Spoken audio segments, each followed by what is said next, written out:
kapag kamote rider ka, dapat mabilis ka magpatakbo kahit na wala kang lisensya. Yan. Piga lang ng piga ng salinyador kahit na wala kang lisensya. Tapos yung kurbada mo dapat mga 120 over pasyente. Pasyente ka talagang damuho ka kapag nadisgrasya ka. Tapos send mo yung GCash mo for donation dyan sa kabubuhan mo. Yan. Ganyan dapat yung mindset. Tapos yung focus mo dapat, mabilis ka lagi kasi natatay ka, di ba? Tapos, pag namumotor ka, huwag kang mag-helmet. Huwag kang mag-helmet kasi matigas naman yung ulo mo talaga, hindi ka marunong makinig. Feeling mo kasi pugi ka, kaya tinanggal mo yung helmet mo para ipakita yung pagmumukha mo, ang kapal ng mukha mo. Yan. Yung mindset mo ganun dapat, huwag ka mag-helmet. Bahala na mahuli. Tapos, yung tambutso mo, kailangan maingay yan eh. Kasi kulang pa. Lakasan mo pa. Yung maabot talaga sa kabilang nayon. Ganun dapat yung tambutso mo.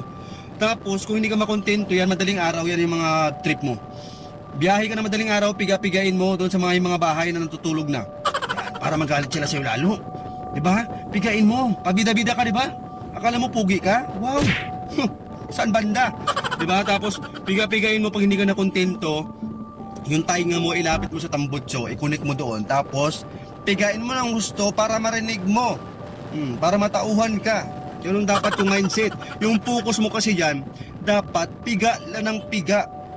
Pigain mo hanggang bahala ka kung saan ka mapunta, bahala ka sa buhay mo. Diba ganun dapat? Tapos yung angkas mo, pag umangkas sa'yo yung angkas mo, mapapadasal talaga ng 10 beses. Hindi mo alam kung saan yung punta nito. May patutunguhan pa ba to o kabilang buhay na? Yung National Highway, gawin yung racetrack. Paangat-angatin nyo yung motor nyo. Diyan, magpasikat kayo. Kasi nga feeling nyo, kayo yung gumawa ng kalsada na yan. Kayo yung may-ari. Laki ng ambag nyo dyan, mga 3 simplang. Kasi yung focus mo dapat yan, sa linyador lang. Huwag mo intindihin yung nasa kalsada. Yung kurbada, sagarin mo. Sagarin mo hanggang bangin. Yan, doon ka.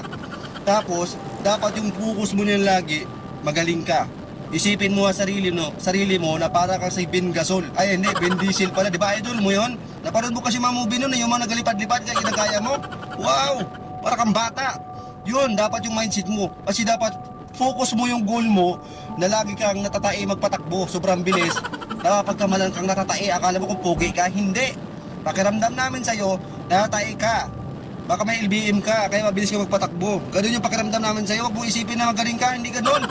Ikaw lang nag-iisip ng ganun. Walang magaling. Kasi hindi ka pa magaling. Hindi pa magaling yung utak mo, kaya hindi ka magaling. Yan sa Irawan, marami yan dyan. Yung mga bata dyan na walang helmet lagi, tapos yung chinilas nakalagay sa ulo. Siguro yung ulo nila, yun yung paa nila. Nakita ko dyan nakaraan. Shoutout dyan sa Irawan, Puerto Princesa City. Shoutout dyan sa Police Station 2. Mali-mali team. Mali-mali team, abangan nyo dyan.